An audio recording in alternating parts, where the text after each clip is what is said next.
Hi everyone, my name is Emma Rattenbury and I work for Kids Uni North, and this is our presentation on sustainability and waste management.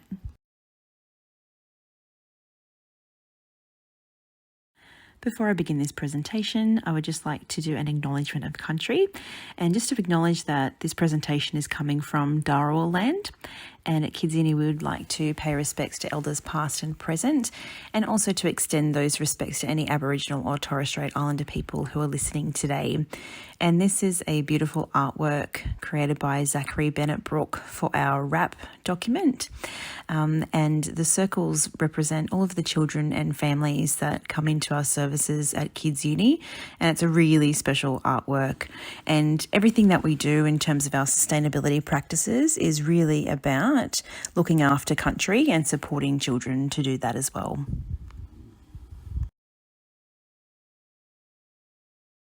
So here's just a brief rundown of the contents of this presentation. So we'll be looking at, our why and our how, and looking at our waste management process, how we involve families within that, and how we also embed the sustainability and, waste management process into our practice, and then how we communicate that to families and ourselves as educators, and then list some of the enablers and challenges that we have really come across throughout our sustainability journey.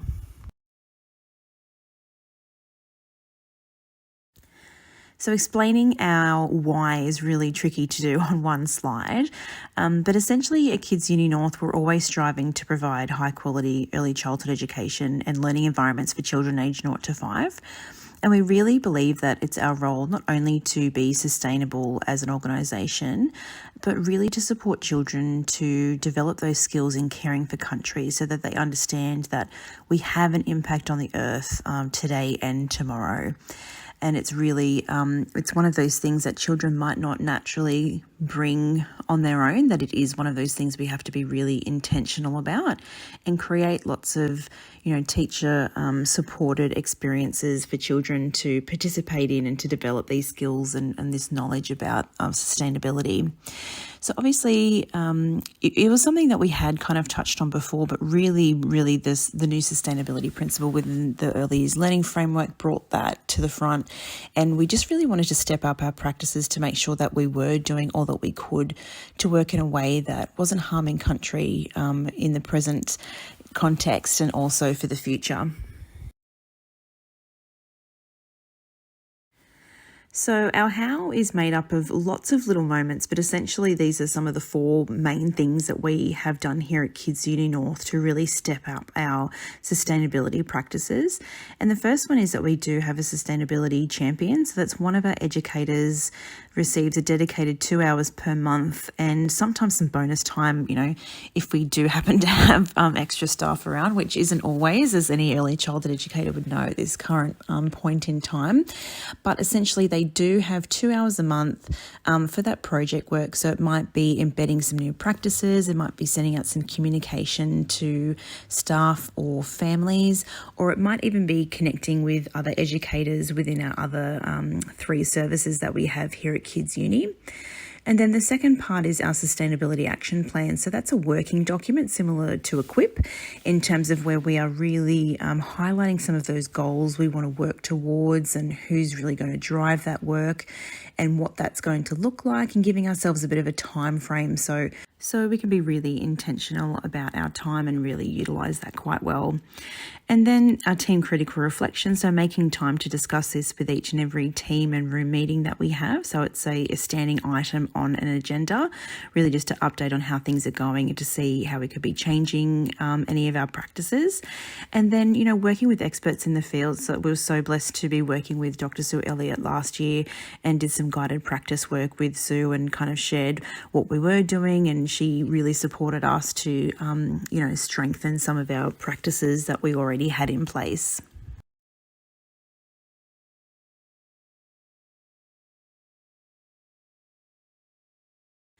So this is a really general overview of our waste management processes. So as a service, we obviously have our recycling bins, our landfill bins and our food waste bins.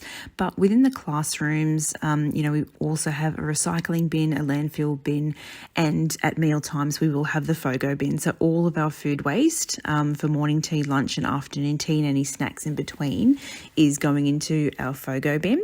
And here you can see on the side, this is one of the bins within the room, and being really clear to our cleaners who are very good at their job, and sometimes we're forgetting that we like to actually involve the children in this process. So we always have lots of warning signs over our bins to say, please leave those. We'd love to empty this with the children.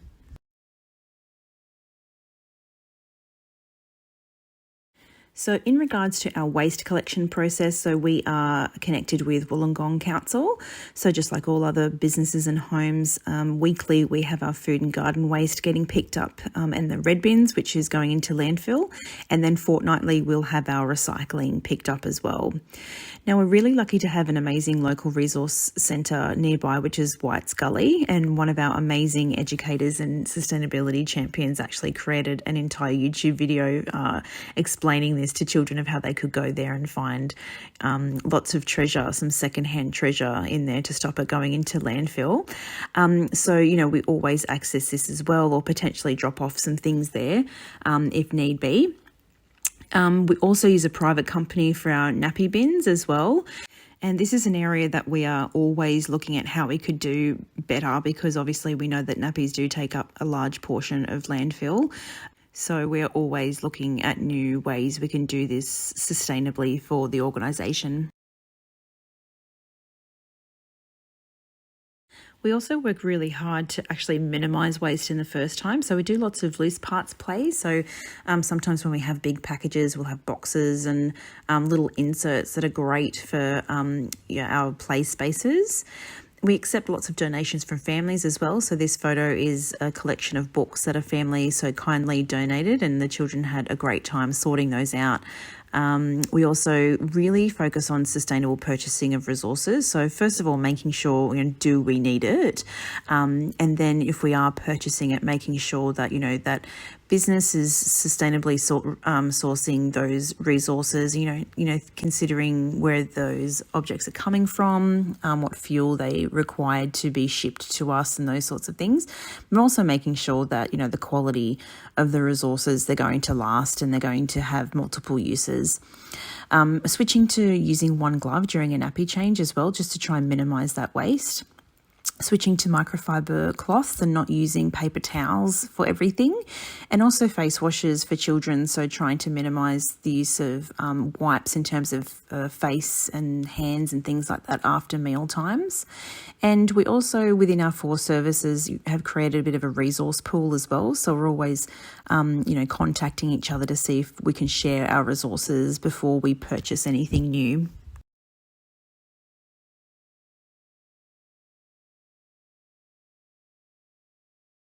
So as we mentioned before, we're really focused on not only as an organisation doing the best we can to minimise waste, but really embedding children within those experiences too, to take part and to learn those practices. So although it might not be, linked to waste management in particular, we do value local elders coming in and supporting us to create the bush tucker garden. That's obviously where we can start doing some worm farms and things like that within that space. Also, creating some local vegetables and things like that within the bush tucker garden. And it's just those wonderful moments for children to connect with country and to learn all of that knowledge that our First Nations elders hold. So group time discussions is also a really key time in, having those collaborative thoughts for children of how we could do better, maybe to minimise our waste. Story time too. So here we've got the Litterbug Doug was one of our favourite ones for a while, and Mama Ocean. Really using stories to embed some of that knowledge for children to, strengthen their understanding of how we can look after country. And hanging the washing. So, in terms of not wasting energy unnecessarily, like how we can use our natural resources like the sun. And we also looked at banana leaves exploration. So we have some Thai educators within the service, and they brought in some banana leaves, and we used that for lunch one day and actually using those to eat our lunch off. So really talking about why they're used in terms of, not having to buy plates or use other resources, but actually using nature to support them with meal times. And creating video resources, as I mentioned before, our educator who went to White's Gully and created that video for children to really show them the environment and really get them excited to then hopefully take mum and dad and, the other primary caregivers to this place and to check it out. And then supporting their autonomy within the environment. So you'll see up the top here, there's a paper bin and the reused paper for drawing here. So in our art section, really intentional about having resources always available for children. But as part of that, really guiding that process in the beginning and talking about, well, do we need that many pieces of paper? What are we using it for? And really, trying to develop those sustainable practices so we're not wasting paper unnecessarily. And now it's an area that can really stay quite independent, and children are very confident in using that paper only when required to, but it doesn't impact their autonomy because the paper is out. They don't have to come and ask us for that. We really trust them to be able to guide that experience themselves. So our sustainability champion has really been able to drive some amazing opportunities for family involvement. So we had our return and earn experience, and that's something we do, throughout the year. Here we have this bucket for our 3 to 5 space where parents can bring in their cans and all those sorts of things to, participate in that. And then children were able to go and, return those goods and receive the money for doing that. Then, what can we do with that money? How can we spend that sustainably? Also supporting things like reusable wet bags for families to bring those in as well. So instead of using plastic bags to, take home wet clothes. We also had the bread tag collections here as well, which was a nice little local initiative, and the children loved doing that.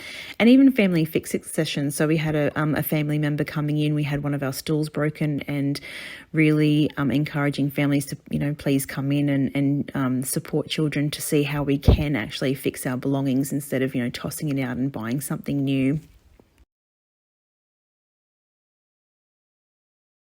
So some of the communication strategies that we've used, so we use Kindloop, which is our online programming and documentation program.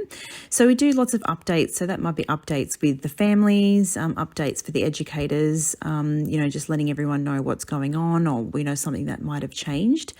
And then communicating the latest projects. So obviously, we have the Office Works, which was recycling, like all the used pens and things like that. But here on the left, our sustainability champion also noticed that Blooms were running this opportunity to recycle blister packs. So, our educators, when they've ever seen anything out in the community, they'll take a snapshot and pop it up on Kindloop for the families, just to let them know that this is an ongoing project that, if they'd love to participate, they certainly can to, support some of that waste minimisation work. And also have our sustainability wall. So that's our photo in the middle there, where we have, some of the projects that we have running and any of those stories that we've been exploring with children in terms of, sustainability practices. So some of those enablers that have really supported this work is just the dedication and passion from the educators, and it doesn't have to be all. It's really just, 3 or 4 that can really drive that work and support everyone to just do their part as well. And management support has been key as well. So obviously really valuing the work and giving that extra time for that champion to do some of that project work. And also, purchasing the additional bins in the space that we've seen in photos as well. And the time obviously has really supported us. So it might only be 2 hours a month, but it's just, it's better than nothing. And it really is when, you get some really good supports around you, you can really use that time quite well and get a lot achieved. And it's also about, using that time to find out how we can embed these practices within our everyday practice and involve children within that process too. And so that involvement from families too, like having families come in and our local elders as well is really, really important, and has really supported this work to help it continue and to, make it a more holistic experience. And then just getting creative, like, thinking about going out to some of your local resource centres and doing a YouTube video or, just filming something for the children and families so they can go and take a look. Some families might not even know it exists or, what's involved. So just sending out a video to say, hey, you can, anyone's welcome to come out here and this is what you might be able to find, might be, that thing that families say, actually, yeah, I wouldn't mind going to check that out. Now, some of the challenges I don't think would be any surprise to any other educators in the country at the moment, but staff shortages is definitely one of those challenges. So even if we did have time set aside, if we do have a staff shortage that day, unfortunately, that sustainability time will have to be moved. We do always attempt to make it up, and usually we do get there, but sometimes not, particularly in the, flu seasons. Staff turnover as well. So obviously, when you've got a consistent staff, and we're really lucky at Kids Uni, we definitely have a lower percentage of staff turnover than the general population, but still people move on and moving out of the sector. So having to kind of like retrain and to re-communicate all of our practices for new educators coming through. And just having that consistency, it does take a lot of work. And, if you are supporting children with tricky behaviours and those sorts of things, sometimes that can take precedence. So you really do need to be consistent and stay focused to keep the ball rolling. And then just meeting daily requirements as well. So things like nappies, having to use certain cleaners and all those sorts of things, I guess, to maintain policies and procedures and all that's expected of us as early childhood educators. It can be tricky to kind of meet some of the goals in terms of waste management that you really want to achieve. And if we're looking forward, some of the issues that we might be thinking, might be heading our way is obviously the continued staff shortages, loss of champions as well when our champions do decide to move on, obviously needing to find someone to take their place who has, holds all the knowledge and the passion that our champions currently do. Changes in policies and procedures, so in terms of, more expectations and what that might mean for some of our practices. Increased costs as well, like obviously, the more sustainable resources tend to be the most expensive, and things only seem to be getting more expensive. So I guess, thinking about how we can be a little bit more creative in that respect as well. And just continued family pressures. I mean, we'd love to have more family involvement, but families are very busy at this point in time. It only seems to be getting a bit busier. So trying to have those moments where families can come in, seems to be a bit tricky at times. So thank you very much for listening. I'd just like to finish off with a quote from the new Early Years Learning Framework that humanity and the planet we share with all living things face some big challenges. Educators and children have important and active roles to play in creating and promoting sustainable communities. And this is something that we definitely live by here at Kids Uni. And this is just a little photo of our bush tucker garden, which is definitely a work in progress, but it's definitely an area that we really like to promote to support positive, sustainable decisions for children and the wider community. Thank you.